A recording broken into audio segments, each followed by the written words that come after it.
Du coup, je m'appelle Brian, donc je suis lead data scientist chez Artefact. Et donc, mon travail au quotidien, c'est de designer et d'implémenter des solutions d'intelligence artificielle chez nos clients. Donc, du cadrage à l'implémentation jusqu'à la mise en prod, pour s'assurer qu'on apporte bien de la valeur à nos clients. Et en parallèle de ça, j'ai aussi des mandats internes, donc pour faire progresser le pôle au niveau des process, des évaluations, et aussi de les faire monter en compétence le pôle sur des aspects techniques, donc des expertises techniques comme le mix marketing modeling ou les moteurs de recommandation comme expertise. Voilà.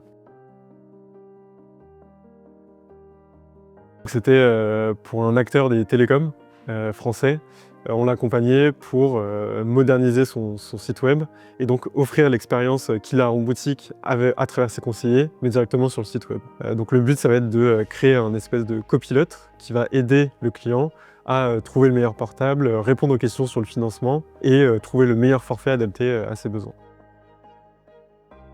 Alors du coup, il y a plusieurs parties dans cette solution. Elle est décomposée en différents agents. Chaque agent va avoir une responsabilité, une spécialité. Donc on va avoir un agent spécialisé en recommandation de téléphone. Il a en tête tous les téléphones disponibles de la marque.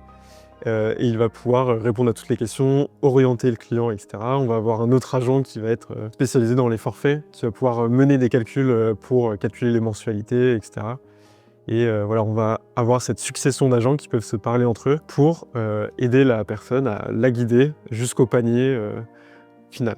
Au niveau du fonctionnement, on a aussi ce qu'on appelle des tools, des outils. Donc chaque agent va être équipé d'outils qu'il peut utiliser selon ce qu'il comprend de la situation.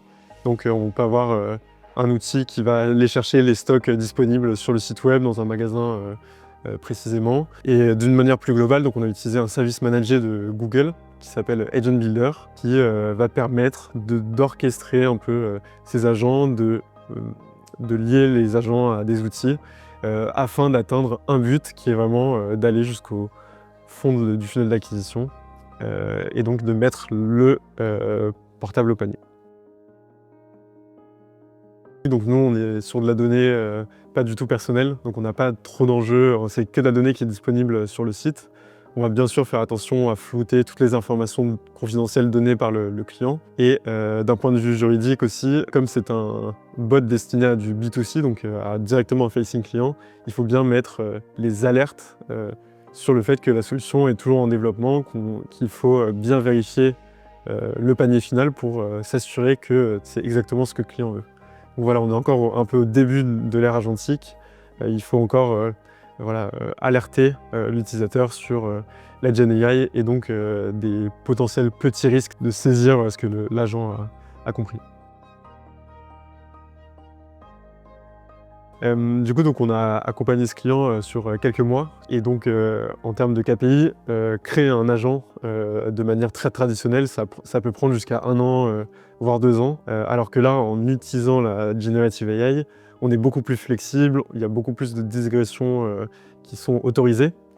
Et donc en 2 mois, on a pu construire un bot qui aurait dû prendre 1 année ou 1 année et demie. Donc on peut quantifier un peu ce gain de temps à un x10 en termes de productivité de développement. Alors du coup, au niveau du client, il y a forcément donc, la satisfaction client. On va être en capacité d'aller cruncher beaucoup plus de données suivant ces questions que potentiellement un agent en boutique ne pourrait pas faire.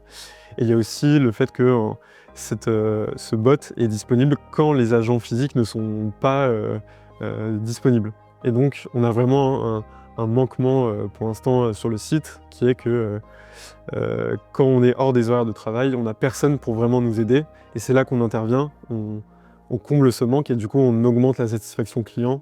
On a toujours une réponse à donner au client, qu'il soit 22 h ou 10 h du mat'.